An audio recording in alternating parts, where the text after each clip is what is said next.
এদিকে যে pharmacy লাইনদার pharmacy আছে সেগুলো কিন্তু মাগরিব পরে বা সর্বোচ্চ এশা পর্যন্ত থাকে। এখানে কিন্তু সব সময় কিন্তু রোগী থাকে। উপজেলার এই স্বাস্থ্য কমপ্লেক্সের ভিতরে যদি সরকারি বা বেসরকারি বা ব্যক্তি কেন্দ্রিক যেভাবে পারা যায় একটা ফার্মেসির ব্যবস্থা করা হয়। আসসালামু আলাইকুম, স্বাগত জানাচ্ছি ইতিহাদ টিভির বিশেষ এই ভিডিওতে।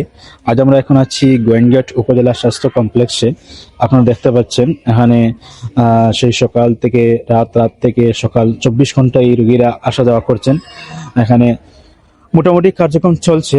তবে এখানে যে পরিবেশটা, সেই পরিবেশ নিয়ে না হয় আজকে কিছু বললাম, ইনশাল্লাহ আরেকদিন বলবো নে।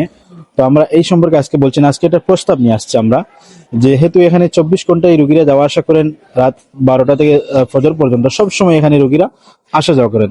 এবং আমরা আজকে যে বিষয়টা বলবো, আমরা গতদিনও আপনাদেরকে বলেছিলাম যে একটা ফার্মেসির বিষয়ে পরামর্শ দিয়েছিলাম যে আমাদের সামনে এই যে এদিকে যে ফার্মেসি লাইনদার ফার্মেসি আছে সেগুলো কিন্তু মাগরিব পরে বা সর্বোচ্চ এশা পর্যন্ত থাকে।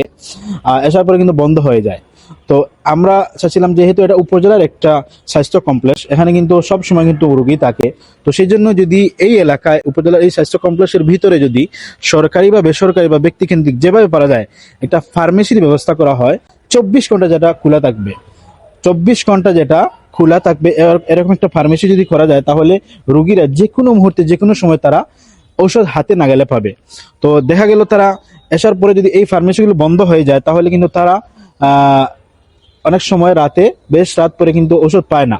মানুষের রোগের বিষয় তো, এই জন্য কখন কি হয় সেটা বলা যায় না। সেজন্য আমরা প্রস্তাবনা করবো আজকে যে অত্র এলাকায় বা এই এলাকায় যদি সরকারি বা বেসরকারি কোনো একটা যদি ফার্মেসি করা যায়, যেটা 24 ঘন্টা খোলা থাকবে এবং রোগীরা যে কোনো মুহূর্তে তারা ফার্মেসি ইনশাল্লাহ ফার্মেসি ওষুধ নিতে পারবে ইনশাল্লাহ। তো আমরা একটু এখন বের হবো। আমরা আজকে ভিতরে দেখাচ্ছি না, ভিতরে কি আছে না আছে পরিবেশটা আপনারা জানেন ইনশাল্লাহ, আরো আরেকদিন দেখাবো ইনশাল্লাহ। এবং এখানের সেবার মান বা স্বাস্থ্য সেবার মান কি কতটুকু উন্নত সে বিষয়ে ইনশাল্লাহ আরেকদিন আমাদের রোগীদের কাছ থেকে ইনশাল্লাহ আপনাদের সামনে তুলে ধরবো।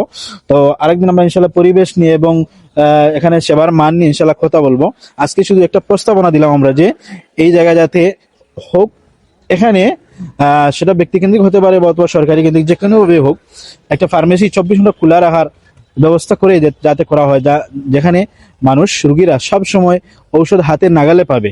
এবং তারা এই বিষয়টি আমরা বেশ কিছুদিন থেকে সমস্যা উপলব্ধি করছি, সেজন্য আজকে আমরা বিষয়ে আপনাদের প্রস্তাবনা দিলাম। এবং আমরা ব্যক্তি কেন্দ্রিক সরকারি বেসরকারি বিভিন্নভাবে আমরা চাইলে এই ব্যবস্থাটা করতে পারি ইনশাআল্লাহ। যেহেতু এটা উপজেলা স্বাস্থ্য কমপ্লেক্স এবং এটার স্বাস্থ্য মান বাড়াতে, পরিবেশ রক্ষার্থে যত উদ্যোগ নেওয়া প্রয়োজন, আমরা সংশ্লিষ্ট কর্তৃপক্ষকে আহ্বান করব যাতে এই স্বাস্থ্য সেবার মানটি উন্নত করা হয়। এবং বর্তমান যে সরকার ক্ষমতা আছে তাদের প্রতিও আহ্বান করবো যাতে এখানে স্বাস্থ্য মানটা সবকিছু উন্নত পরিবেশে করা হয় এবং এটাকে আরো সুনামের সাথে পরিচালনার সুযোগ করে দেওয়া হয়। ধন্যবাদ সবাইকে। আসসালামু আলাইকুম।